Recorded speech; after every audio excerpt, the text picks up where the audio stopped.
longer than the... I'll tell you about it at the end of the programme. Can we hear the one about the donkey?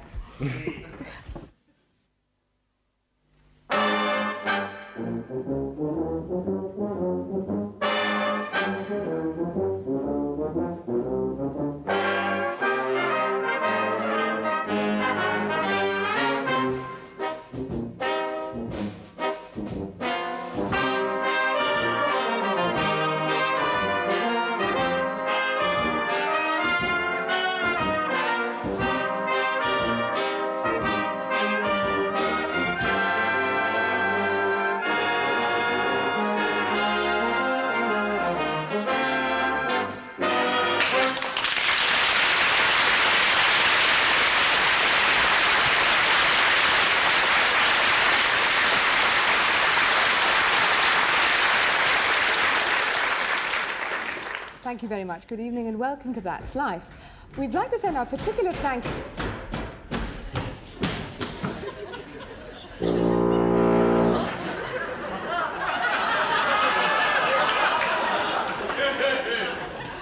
I'm so glad you got here. It must be a relief to you, a relief to us. It seems we do have one or two members of the That's Life band in the audience, so any strange noises through the evening, you'll know what it is. Do sit down. So, yeah. Takes it with him wherever he goes. I think I was talking about our particular thanks this week to the viewers who sent us a cutting from the Sun newspaper. It's a story about Concorde. The headline is the forecast by British Airways about its future. We'll lose £25 million, they say. You can see why, too. They're flying it upside down. Mr. Fletcher. Miss Rantzen, I'm the right way up. Now, good evening, and I would like to draw your attention to more important matters. Mrs. Thelma Skephorn has sent us an extract from the parish magazine of Whitchurch near Bristol. I quote, "Next Sunday's address will be on the theme Pearls Before Swine. I hope you will all be present. The preachers for the following 6 weeks are nailed up in the porch." I don't believe that last bit. Here's something for you to believe, Cyril. It's our consumer test of the week, and we've chosen wine because there's so much snobbery about wine. We thought we'd go to Mayfair and conduct our own wine tasting, except we wouldn't ask people to guess what year the wine was or what valley in France it comes from. We just asked them to shut their eyes and tell us whether their wine was red or white.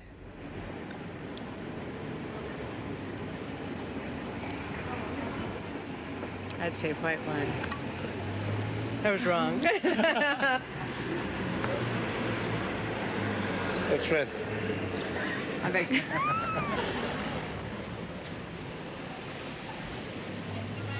I would say red. What made you say that? My palate. What kind of flavour do you think it had that made it red? Sort of the remainder of the leaves off the grape, rather than the white wine. You can always tell, can you? No, goodness me, no. Oh. But that is my feeling, my eyes shut, that it was a red wine. Open your eyes, sir. That's right.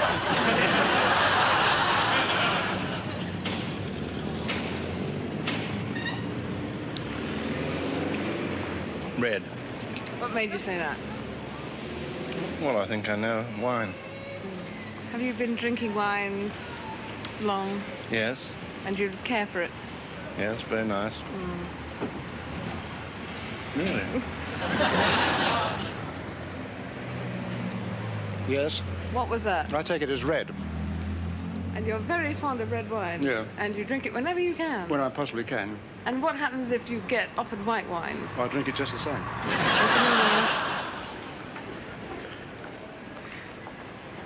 It's white again.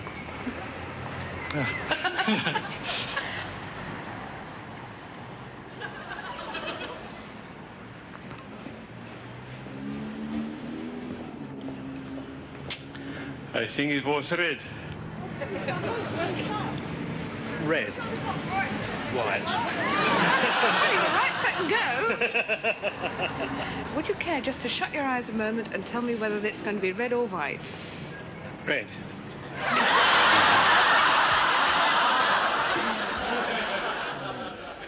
If it's any consolation to those gallant wine tasters, 4 out of 5 people we met couldn't actually tell red Macon from white Macon. And I have to tell you that when we started rehearsal, these bottles were full. I think perhaps these belong to you, gentlemen.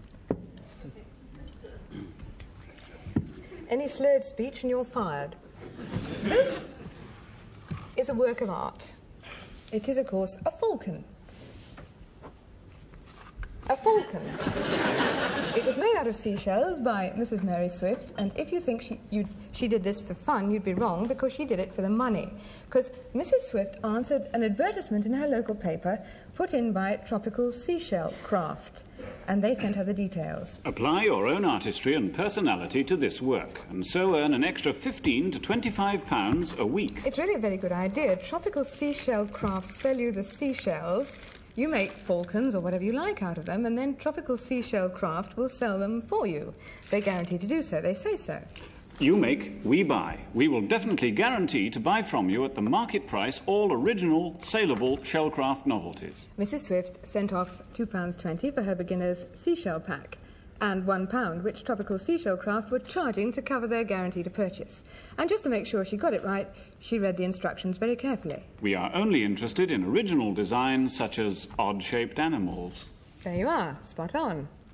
Mrs. Swift sent it off, plus some other odd-shaped animals, and sat back to wait for her £15 to £20 a week to pour in. Instead, she got this.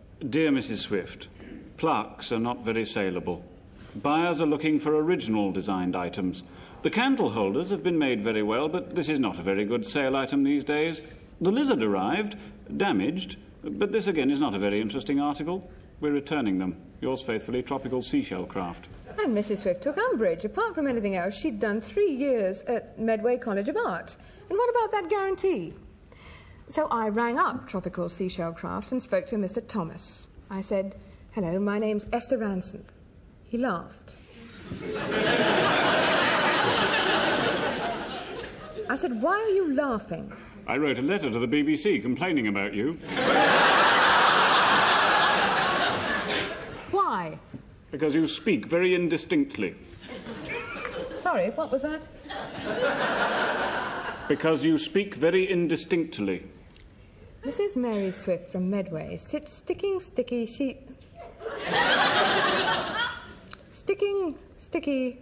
seashells from the seashore sold by I'm fired. Sold by Tropical Seashell Craft, I said to Mr. Thomas, indistinctly. And she has a complaint about you. You wouldn't sell her plaque. Ah, plaques. Yes, we don't accept plaques. People don't like them. Blooming great bits of wood. They weigh half a ton. Cost a fortune to send back. Shops don't want them. Someone made a totem pole once with all different faces on it. And a cannibal, complete with spear. Have you had any art training yourself, Mr. Thomas? No, I'm a sailor myself. Did mine disposal work during the war. I was in charge of the whole coast of India. Hundreds of mines got washed up on the beach. That's where we got the idea. Making a bomb, Mr. Thomas.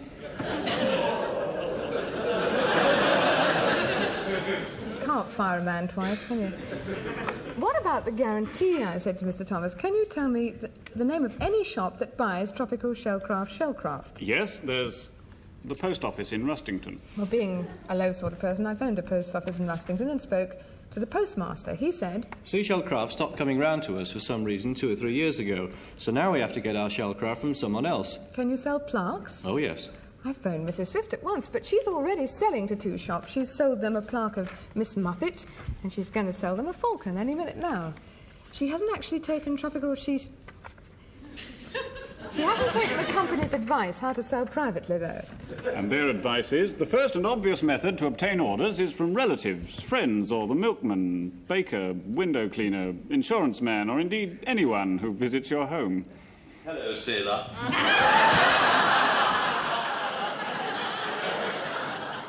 My thanks to Mr. G. Smith of Wetherby for the following advertisement that appears in the Yorkshire Evening Post. I quote, "Will the gentleman who borrowed a donkey from Scarborough Sands Please return it as the season has started.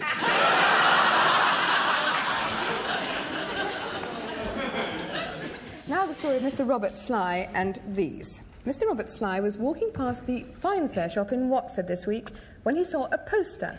Large tins, bonus dog food, 10 pence. Mr. Sly went in and bought 5 large tins. He took them to the cash desk. The girl said, That will be 92.5 pence. No, said Mr. Sly, 50 pence. Look in the window. Large tins bonus 10 pence. No, the other tins are 10 pence. These are 18.5 pence. No, because the other tins are small tins. These are large tins. No, the other tins are large tins. These are giant tins. Mr. Sly tried the manager.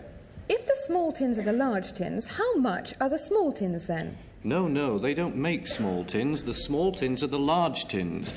But we do have small tins of cat food. I don't have a cat, said Mr. Sly. All I want to know is, how can the small tins be called large tins and the large tins be called giant when there isn't a small tin? I don't know, but we sell the small, or should I say the large tins at 11 pence, and we are offering them at 10 pence, and that's the reduction. Mr. Sly passed it on to us. We phoned Spillers, who market bonus, and they told us... We only make 2 sizes, large and giant. We do a small tin of Kenner meat. You mean a real, genuine small tin? Yeah, we like to call it the handy size. Thank you. If you get on a plane and fly to Morocco and then get in a jeep and drive for 900 miles into the Sahara and then get out and climb 1,000 feet into the foothills, you will come to a small cave set in the hillside.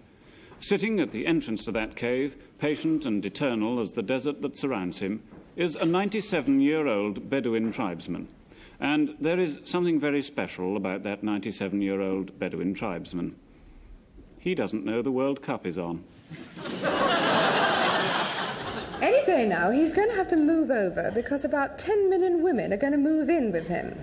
So here for us, to sustain us over the next 2 weeks, is Stephanie de Sykes with the World Cup Blues.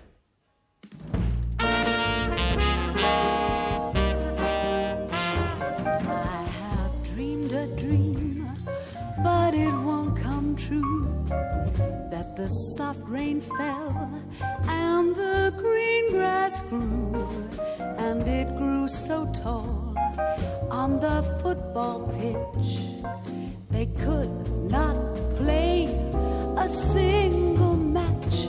So instead of the roar of the football crowd, just the meadowlark singing so sweet and loud on the day that the grass grew tall. And 11 men in the football team became farmers' lads in my summer dream. And then hand in hand with their sweethearts true, walk through the fields like lovers do. And then sweet were the games that the lovers played in the merriest match between man and maid on the day that the grass grew tall. And then sheep did graze while the referees walked beside the plow,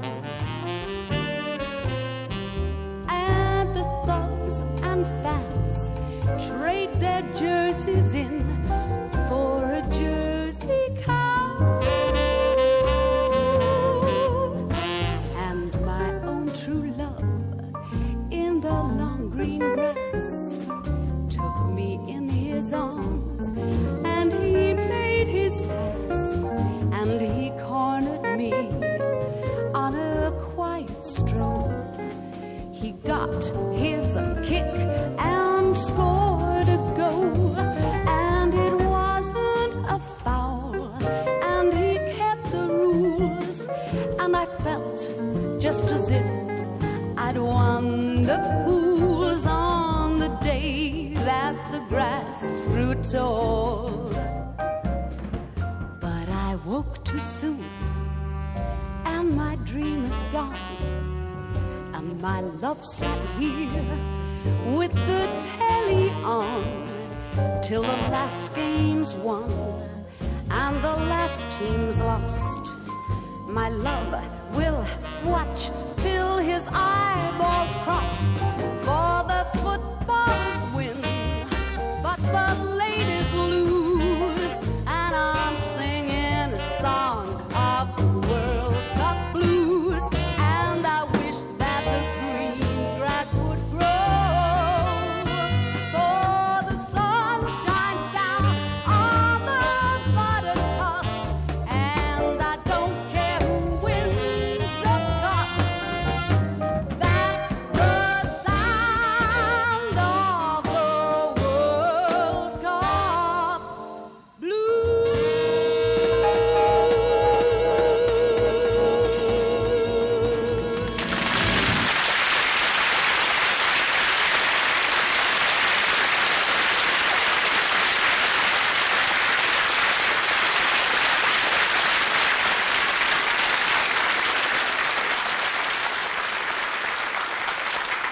Would you like a small action replay? Could we have a short action replay of that last...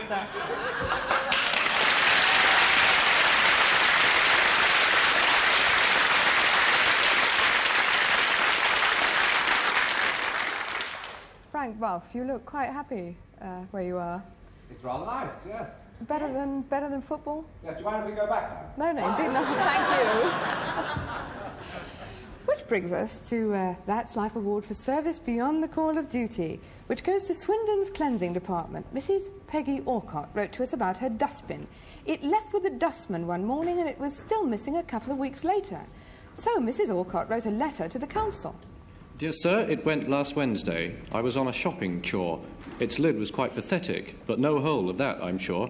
At Shrewsbury Road, they told me I could have a bag or sack. I'd sooner have my metal bin, so won't you bring it back? Now, I know I'm not a betchaman. Expect you'll have a groan. But I think a bit of rhyming is the nicest way to moan.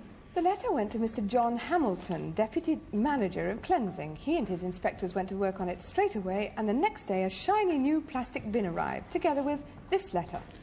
Dear Madam, those happy toilers in the dust, those men whose service is a must, from grimy dustcart now alight, armed with a bin to end your plight.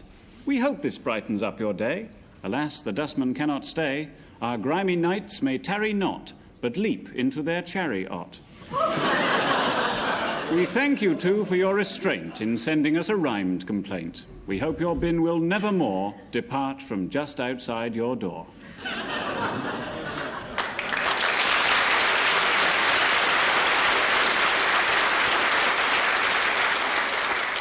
Indeed, the story ended, in Mrs. Orcott's words, with everybody happy. I was happy, she said, the cleansing department were happy, and the dustmen were happy. So we'd like to send our congratulations to everyone concerned. And I did manage to track down the anonymous poet, Mr. Peter Rosser, a refuse analyst. What does that mean? Well, it means someone who looks into rubbish. Ah. Well, at least he used to. He's gone now from Swindon Cleansing to Leicester Education, so he's actually had to give up looking into rubbish. Well, Mr. Rosser, if you're looking in, best of luck.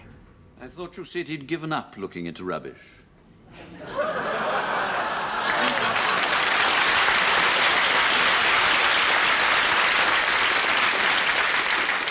I should now like to quote from the Chester Chronicle, courtesy of Mr. Boris Clark.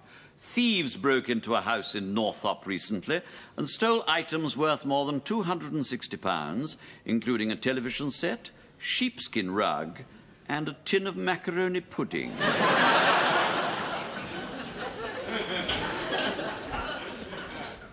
Mrs. Sims, who lives in Rugeley in Staffordshire, wrote to us because she's had the builders in. Now, we get a lot of letters from people who have had the builders in, but Mrs. Sims has had builders the way some people have earthquakes.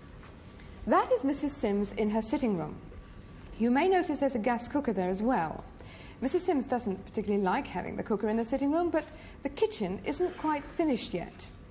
Still, it will be lovely when it's finished, if it ever is finished. Mrs. Sims wrote to us saying, we're having our house modernised. It'll take 2 months, said the builder. That was in February.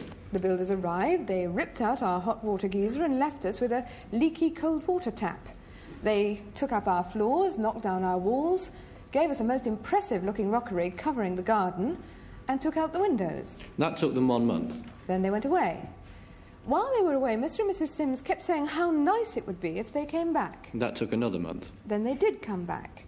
They put scaffolding up the front of the house and went away again. That took another fortnight.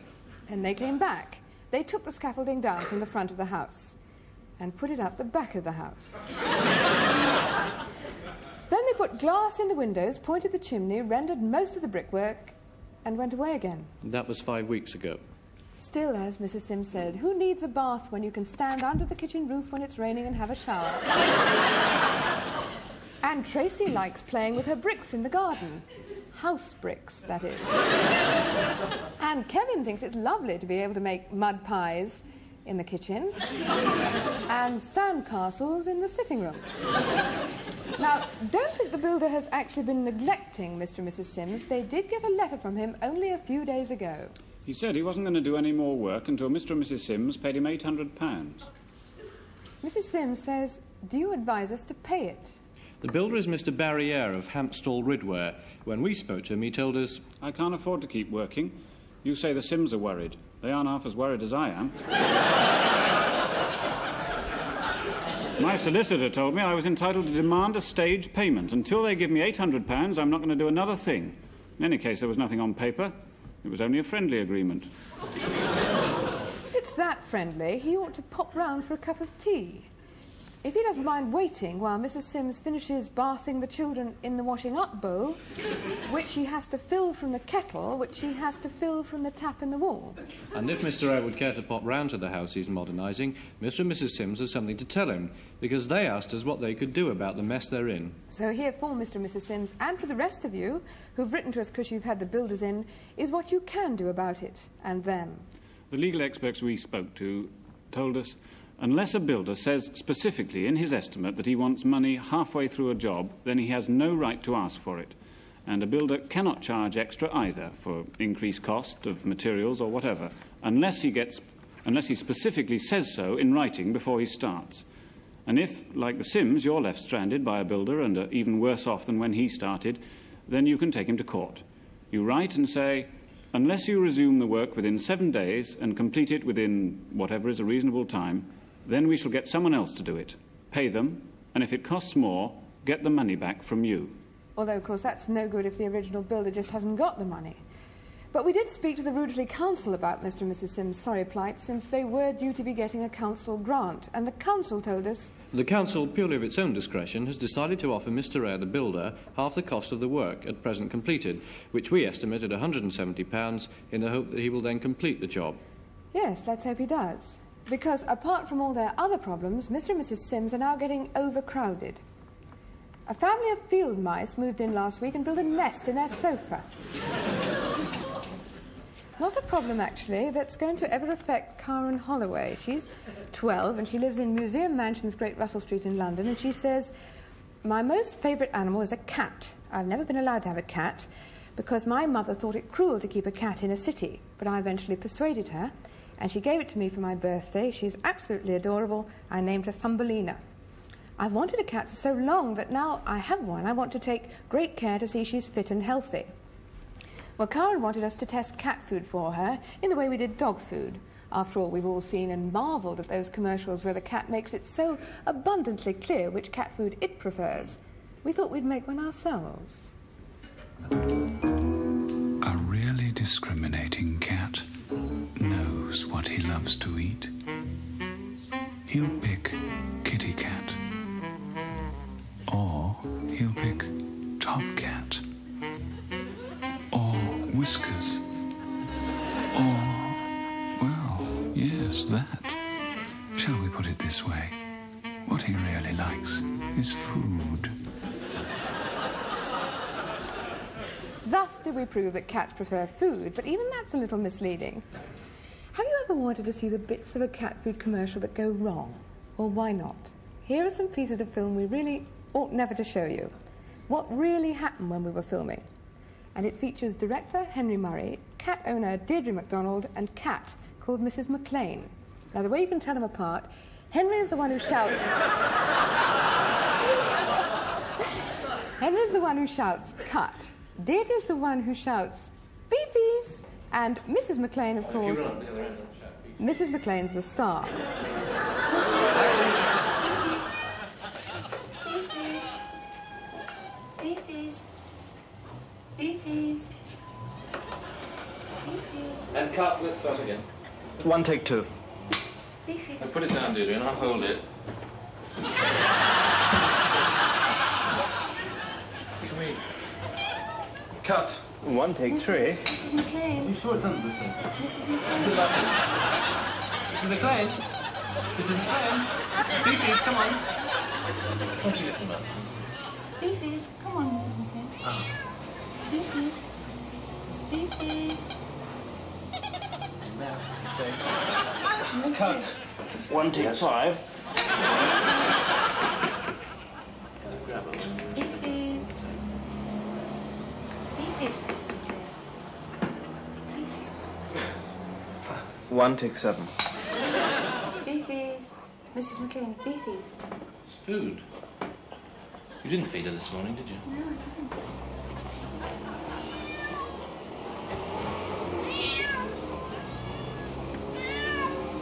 Mrs. McLean. Beefies. Come on. Beefies, Mrs. McLean.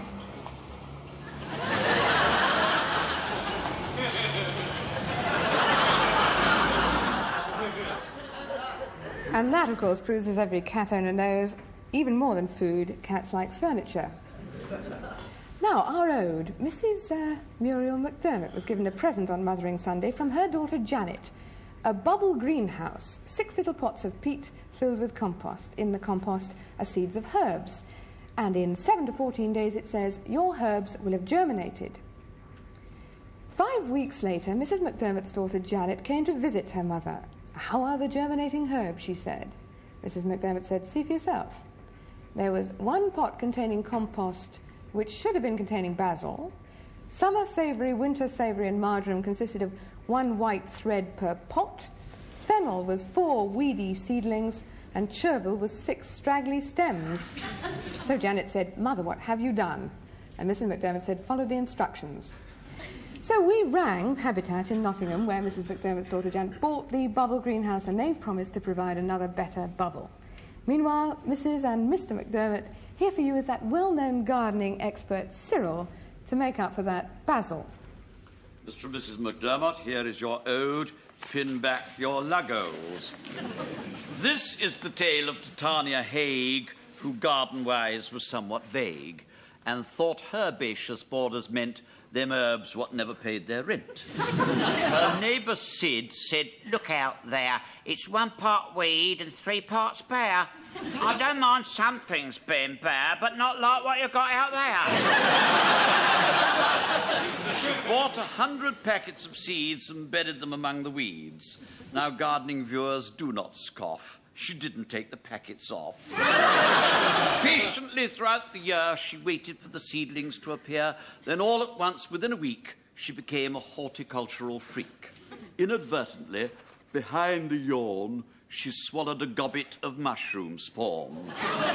Neighbour Sid did loudly chide her, you'll have the darn things grow inside you. Titania cried, the taste is wizard.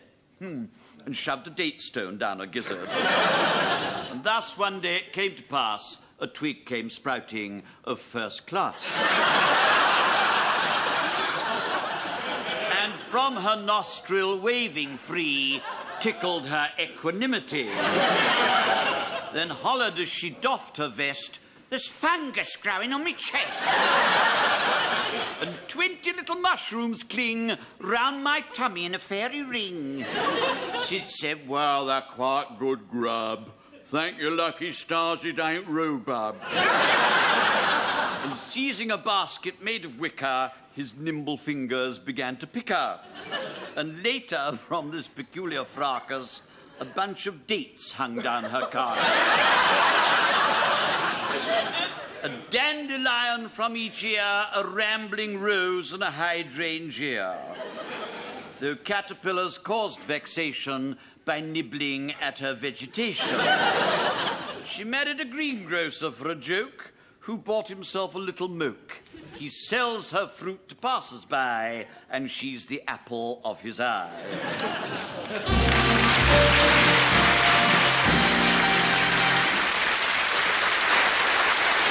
Mr. McDonald, this is your own.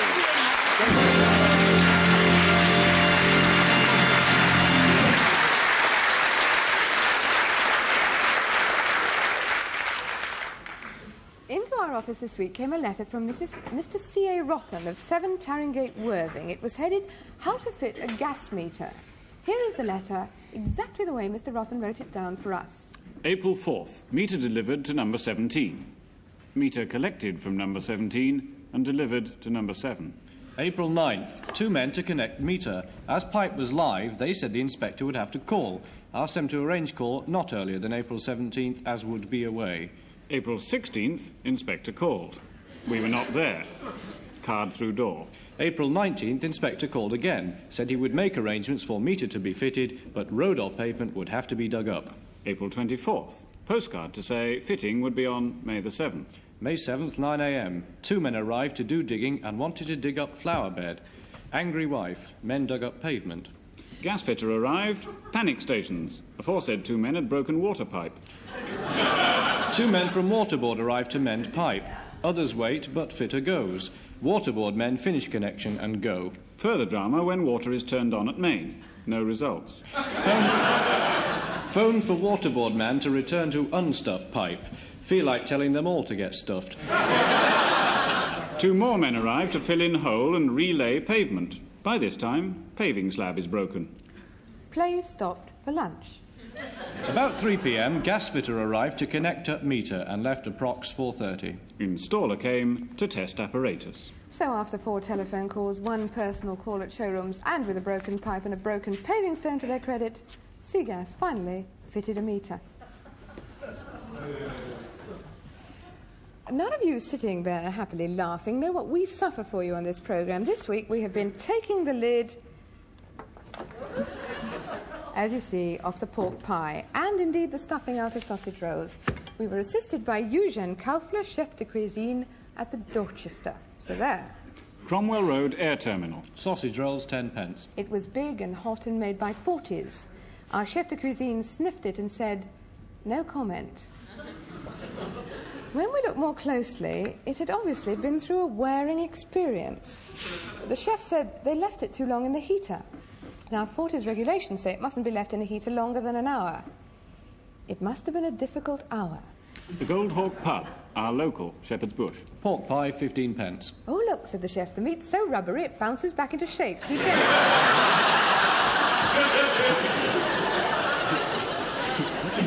Well, I phoned the Gold Hawk and said, who makes your pork pies? Bowyer's, they said. So I phoned Bowyer's and spoke to the managing director, Mr. Roger. Oh, dear, he said. Pork pies do need looking after. Well, so do chefs. The white wine helped, and so did the next pork pie. Harrods. Pork pie, 25 pence. Ah, said the chef. Very pretty pastry, I said. Presentation good, said the chef, which is the official way of saying the same thing. Tastes very nice, he said, and looks very nice. Fortnum and Mason's. Sausage roll, 10 pence. Short, plump, with plenty of meat. That's the sausage roll, not the chef. The chef was mightily cheered, took another sip of wine and moved on to... Euston Station. Sausage roll, 8 pence. The chef refused to taste it. Even though I pleaded with him, not even with another glass of wine. He cut it across and said, no, that speaks for itself. So I ate one. It was greasy, and the pastry had the texture of crisp wood. Well, I'm afraid what we proved was that upper crust pies and sausage rolls are the best. The worst pie buy was 5 ounces of bright pink rubber from our local Gold Hawk pub, 15 pence. The best buy was from Harrods. It was 9 ounces for 25 pence, but it's made by a pork butcher in Broadway in Worcestershire. And I asked him what his secret was for succulence, and he said... We fill it up with jelly 3 times.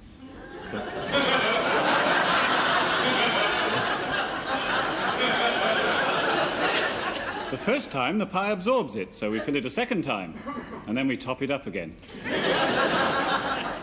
They don't make pies like that anymore. Except, of course, in Broadway, Worcestershire, from a recipe 40 years old. The best sausage roll was from Fortnum and Mason. That was the short, plump one full of meat. The worst, I'm afraid, was Euston. I'm sorry, Euston, but there was only 2p difference, and yours tastes like leftover rolling stock. I asked our chef if white wine really does go with pork pie, and he said it does. Then he showed me his pie, and he told me the secret is he marinates for 3 days in white wine. I think he means the pork pie.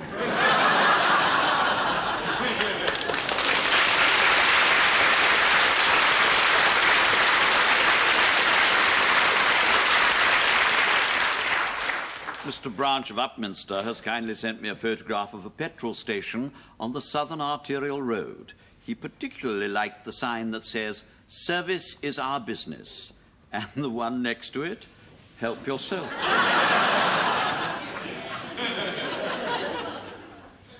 This week's heap belongs to Dr. Robert Lefevre, who lives in Kensington. It isn't just his heap. He shares it with 23,999 other GPs up and down the country, and anyone else for that matter who gets fed up and irritated by all the advertising bumps that drops through the letterbox. Literature which they didn't ask for and don't want. Kieran went to talk to Dr. Lefevre and consult about his heap to see if they could find a more basic and fundamental use for it. Doctor, what kind of advertising material comes through the post? Anything and everything. We get an enormous volume. There are 3 of us working here together. We get a pile, I'll show you. Drugs, free samples, unwanted magazines. It's not an exaggeration, this is actually what we collected this week. This is notepads, advertising literature, anything. That's not bad, is it? Not bad at all. I presume even if you wanted to read all that stuff, you wouldn't have had time to anyway. You're quite right. Yes, I couldn't possibly get through that. But the point I was really making is that I don't want to read this. But couldn't the drug companies argue that by not looking at any of this literature, or for that matter, the drugs themselves, you couldn't be expected to know whether there are any further new drugs if you don't look at them? The drug companies are looking at the wrong bloke. I'm a GP. I'm not a research physician. I'm not a pharmacologist. And I want to do what is safe. And I don't want to use my patients as experimental animals. We prefer to gain our information from more reliable sources. And there really are more reliable sources. We've got, as I've mentioned, the British National Formulary. That's the National Health Service book. There's, on drugs in particular, the Prescriber's Journal. Here I can look up, just take something at random. Here, drugs to be avoided or given with caution in pregnancy. And this is by Professor Beard from St. Mary's Hospital. That's an opinion that I value.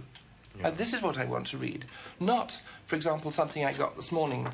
Here's just a piece of glossy paper with the caption, "There's simply no need to rub it in."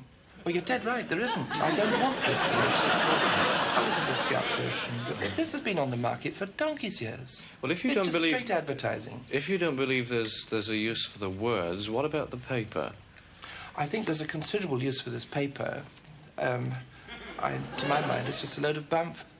Why do we use it as that? Well, Robert, this is Thames Mould Mills in Purfleet. They recycle waste paper here. Yes, it's big, isn't it? Really enormous. Yeah, but there's not much of this compared with... Oh, this?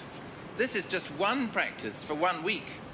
And you imagine there are 24,000 general practitioners. That's an awful lot of paper in a year. Yes, you think it'd fill a warehouse? I'm quite sure it could fill this place, yes. Okay, let's get rid of it. Let's do that.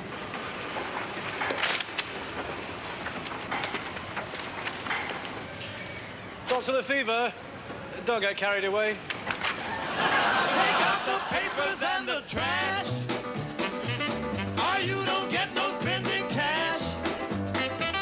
If you don't scrub that kitchen floor, you ain't gonna rock and roll no more. Don't go back. Just finish cleaning up your room. Let's see that dust fly with that broom.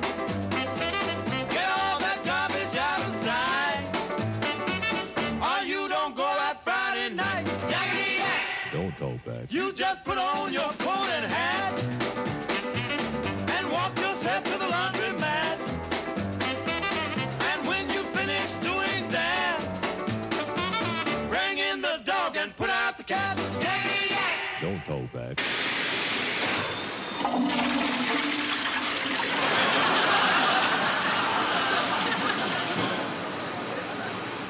come in more use anyway than I think this would come in very handy. Yes, indeed. Yeah. Oh, yeah. Hello there. This looks pretty good quality stuff. Really good stuff. We really look after our bums here. How many rows on here? I would think about 20,000. 20,000? Just about one for every doctor in the country. At least one for every doctor in the country. You reckon you could keep us supplied? I should hope we could. Ah, that's tremendous. Take it away then. Thank you.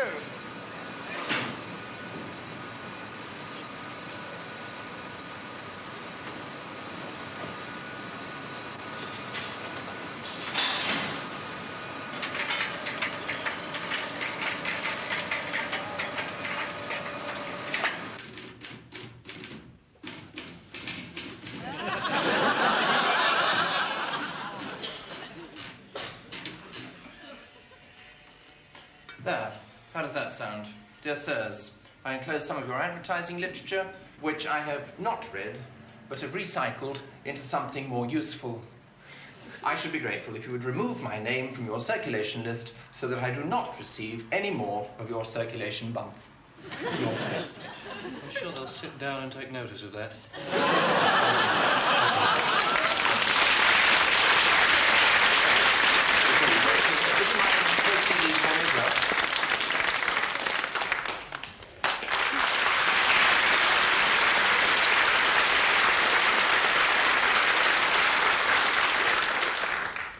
You'll get conceited.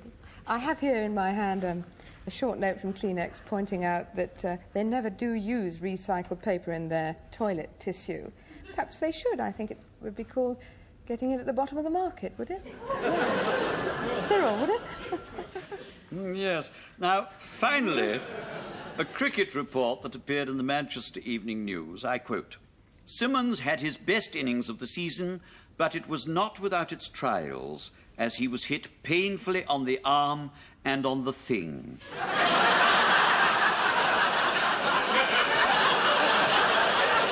Don't laugh. It hurts.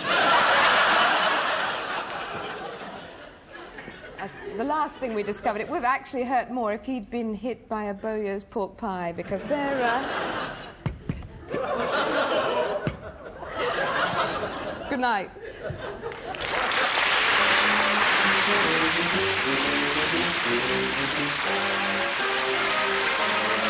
Thank you.